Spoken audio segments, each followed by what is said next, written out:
understand that local authorities were probably overwhelmed, and I don't blame them at all. They did exactly what they should have done.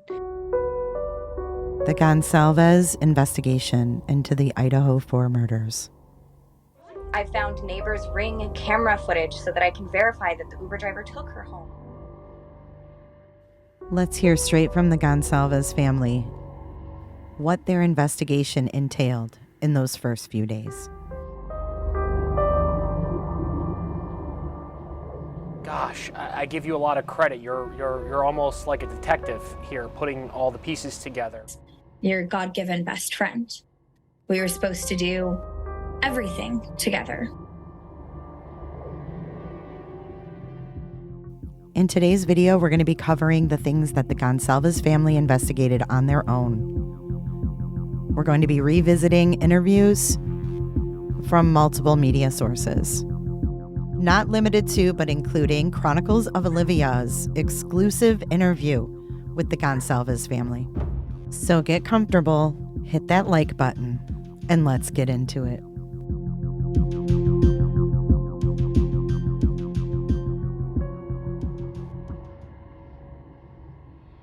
It's not. We did a job thorough vetting him.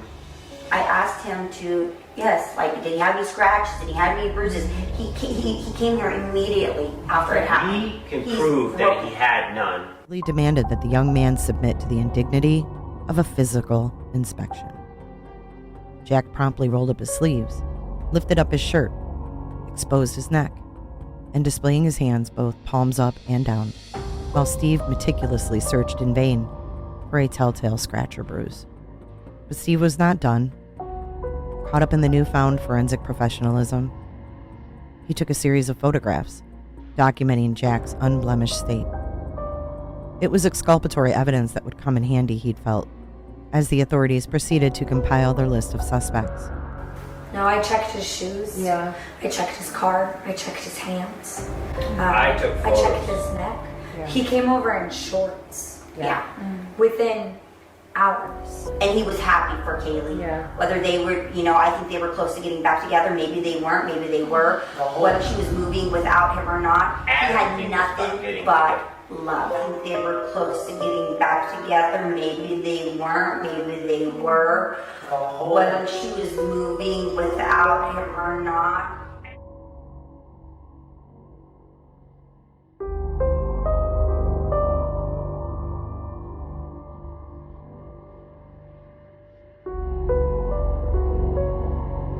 Who is Adam? That's what everyone wants to know today as new video emerged of victim Kaylee Goncalves and Madison Mogen the night of their murder. We went and investigated Adam. What did you tell him? We went through that whole thing. What did you say to Adam? Hello? Hi. It sounds like Kaylee is annoyed at her best friend. What did you say to Adam? Just looks like it's Kaylee and Maddie walking home, and then I think the Adam they're referring to is just the bartender at the corner bar. This is bartender Adam Lauda at the Corner Club Sports Bar where Kaylee and Madison were drinking the night they were stabbed to death. We went and investigated Adam.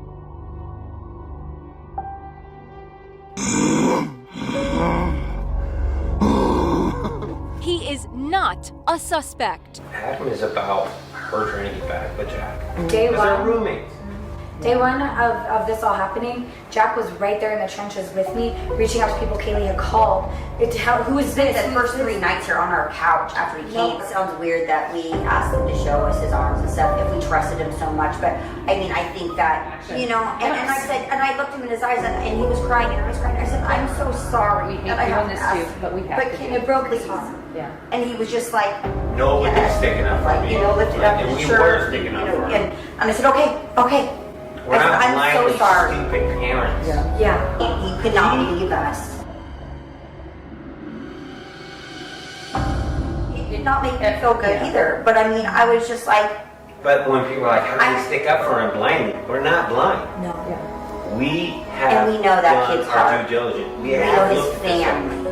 He's been around my babies when my babies were born. He would watch them for me so that I could go to the grocery store by myself. Right. He had nothing but love for Kaylee and Maddie.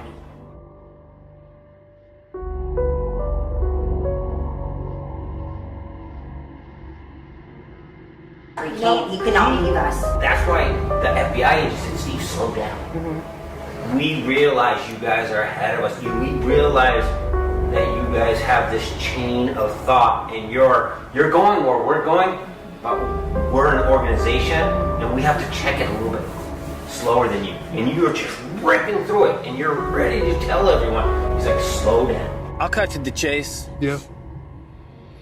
Their means of death don't match.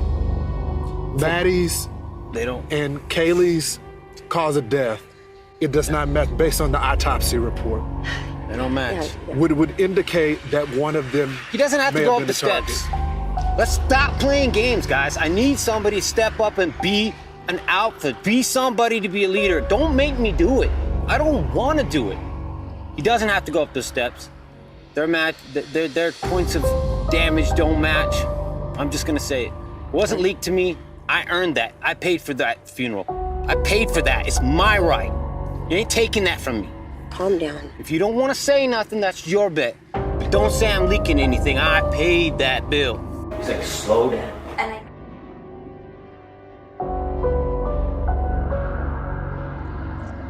I can't verify the timestamp there, but I know for a fact that after they left the corner club, they walked to the grub truck. It's about an 8-minute walk.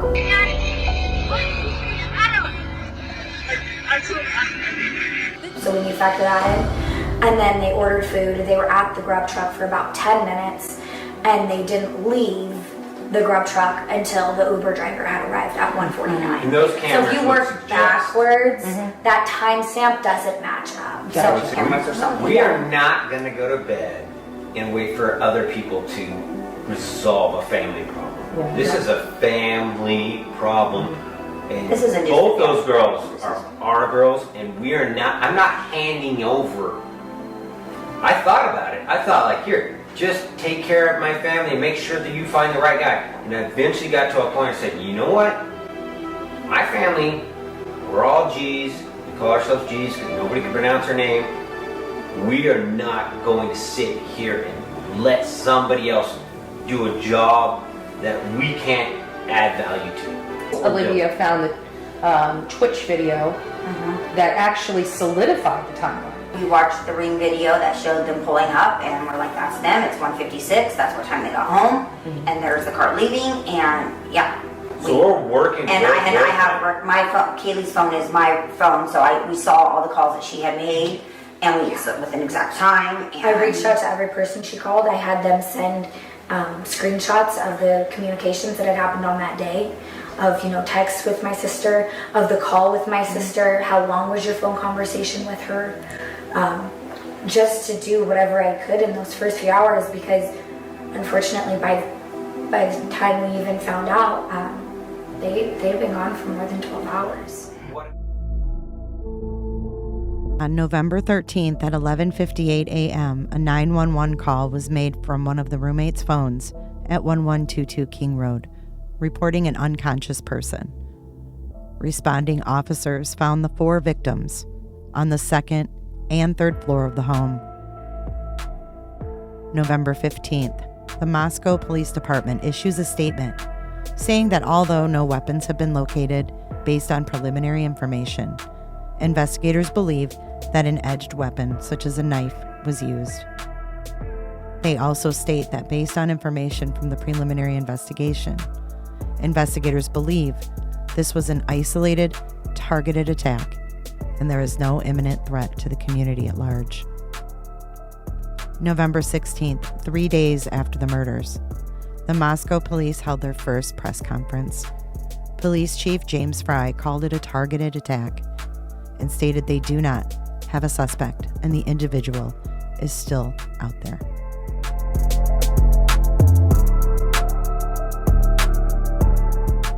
November 17th, autopsies conducted. The Latah County coroner confirmed the identity of the 4 murdered individuals and their cause and manner of death as homicide by stabbing. The coroner stated that the 4 victims were likely asleep, some had defensive wounds, and each was stabbed multiple times. There was no sign of sexual assault. November 18th, police released an aerial map showing the times and locations where the victims were on the night of November 12th, 2022, and in the early hours of November 13th, 2022. What America needs to know is you can be a victim all the way up to the point where you just hand it all off, or you can say, you know what?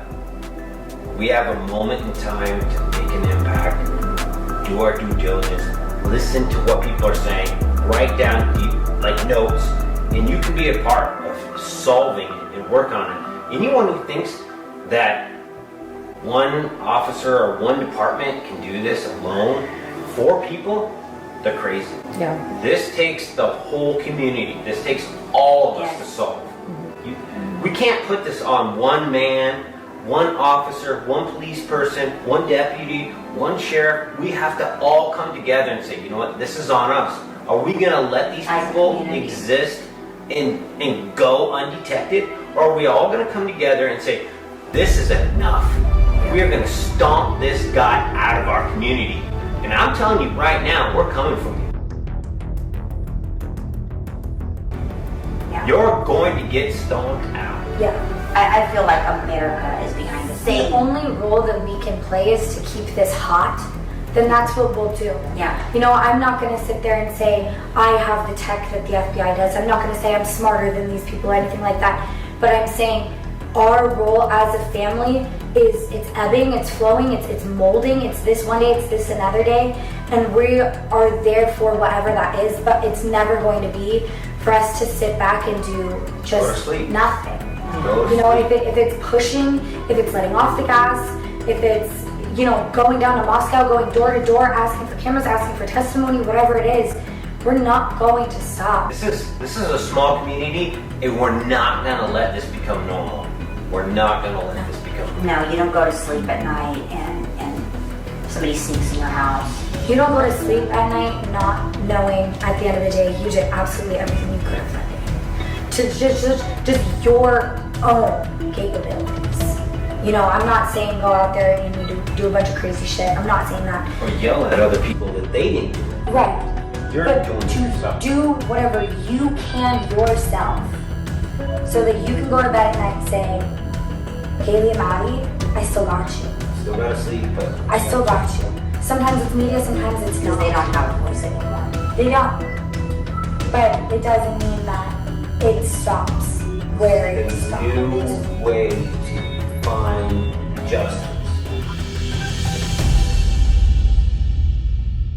I'm honored that, Steve, that you reached out to me a few weeks ago via email, and I just wanted to know, like, what made you reach out to me, or how did you kind of find me, or just kind of curious on that. I was looking at Kaylee's footprint on the internet. I'm an IT guy, and I noticed that she had followed some crime type investigators, and I found you, and I was looking through your content, and I was like, all right, this is somebody that she definitely was way more committed to than just a hit or two or a subscription. So I was like, I need to figure out what case she was looking at. I started looking at the case that she was following with you, and then I was like, I'm going to reach out because I want... She'll help us. Kaylee. Maybe she can help resolve Kaylee's story. Yeah. They were already working together for other people's story, but maybe this can help resolve her own story, which is just terrible that this happened to her. But that was the daughter I had. She wanted to help other families find this justice. So if I could find somebody else who already she wanted to work with, then that's the person I want to help solve this case. So when we can find those personal connections, it feels like a natural path to go down because it feels like Kaylee guided us. You know, this is Kaylee approved. So to see, you know, Chronicles of Olivia, and she had commented on your videos and followed you and had told me, oh, you gotta get TikTok. Her name's Chronicles of Olivia. You gotta follow her. She definitely did, yeah. It feels like a personal connection for us to her. And that's more important than anything. advertising. For us to do right by Kaylee. There's a lot of cases that are cold. People think just shut up, and listen. Guess what? There's those parents are calling me right now and saying, don't be quiet. Yeah. Don't make the same mistake I made. Don't let it die. You need to be vocal. You need to be uncomfortable. You need to take heat. You need to take risk. You might not be employable, but you might get, you could get justice with that. Yeah. And that's what we're willing to do. You just have to do what's right by them. And if that's, they would want you to just move on and let them, that's absolutely fine. And if they would want you to stay up every day, Kaylee would grinding, not. She'd be like, you all better be hitting the streets and finding this person for me and Maddie. Right. Aubrey, where are you? Aubrey, where are you? And I wish that we had just had Take Murphy with you. a stronger hand guiding us through that and, helping us to say, this is someone to talk to, this isn't someone. I know for a fact they locked their doors. So by all means, they did everything right. Correct. There was a keypad on their front door. I will say, due to the closeness of the community and due to the safeness of it, I think a lot of people had access to that door. But yes, that door had a keypad code on it. Early on in the case, we heard stories of Xana Kernodle's father, Jeffrey, fixing or replacing a doorknob in the house.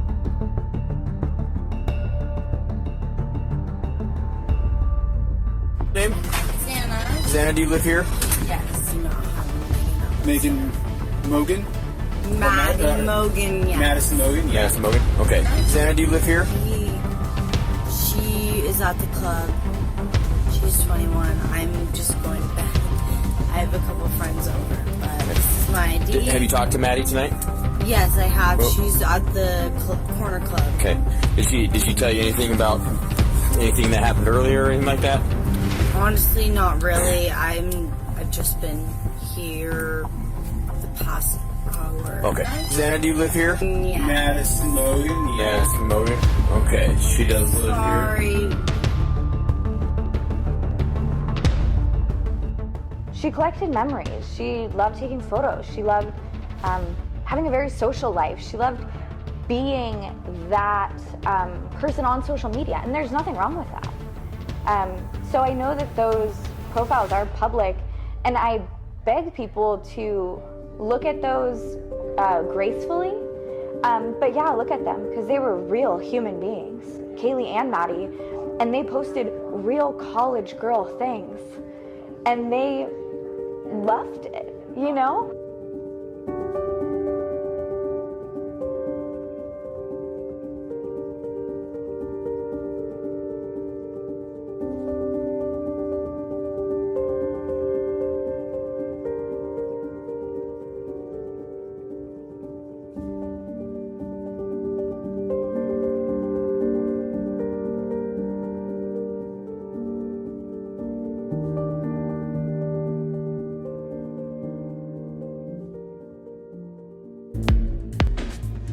God, it smells like dirty dick in here. Murphy, you've been a bad boy. Oh my God, it's 9:10. Guys, can anybody drop me to class? I'm fucking late for my meeting. I'm supposed to be there 10 minutes ago. Did anybody do their chores today? Fuck, I'm just gonna do it.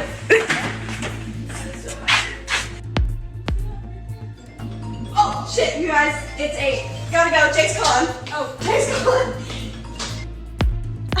Oh my God, I look horrid. Get out of here. You seriously gotta get out of here. You're fucking stinking this shit out. Hey guys, I know I talk about myself a lot, but what would you guys do in my situation? Xana, where are you going? You guys gotta go pull your ass. Hey, I'm trouble already. Xana, do a wine night? Let's just do a wine night. Yo, is it okay if I have a party? Just 3 or 4 people, at most.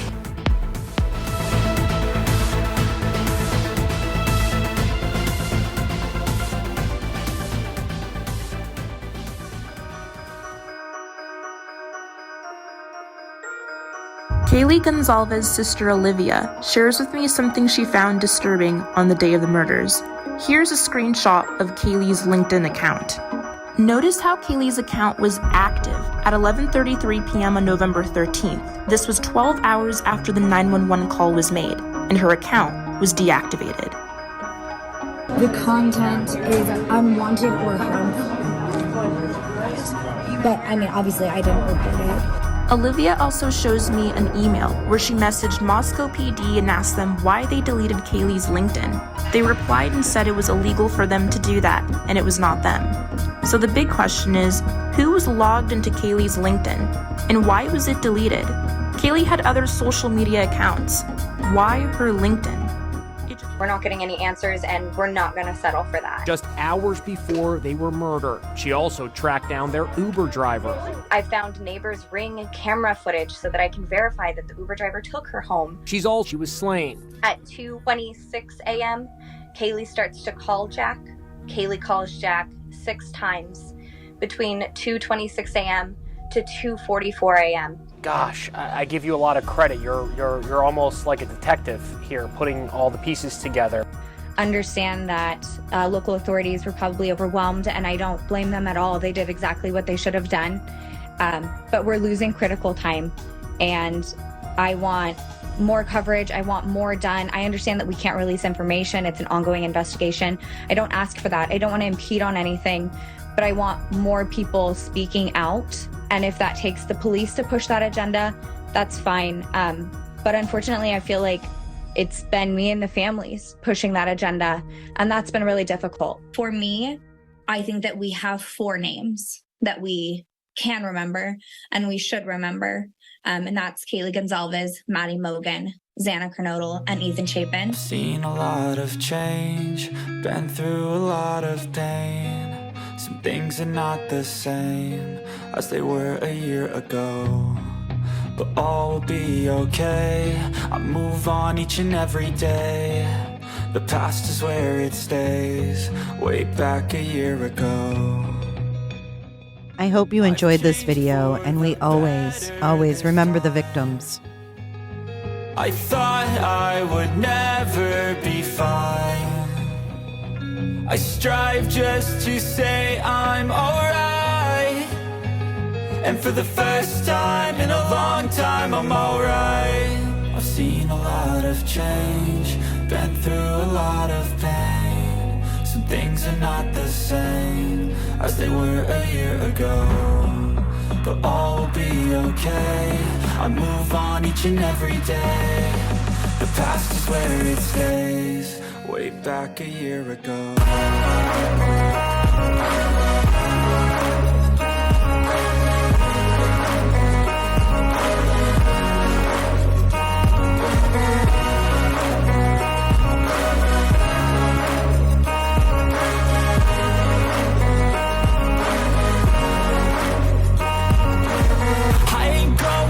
I'm not falling. I'll push all my chips and call all in. I'll bet on myself, you keep stalling. I hear destiny and it's calling. I'll keep my head up high through the downs and lows, and we're all going life. Still nobody knows, but I'ma choose what's right and take what comes and goes. And ain't no one in life holding me back no more. I've seen a lot of change, been through a lot of pain. Some things are not the same as they were a year ago, but all will be okay. I move on each and every day. The past is where it stays, way back a year ago.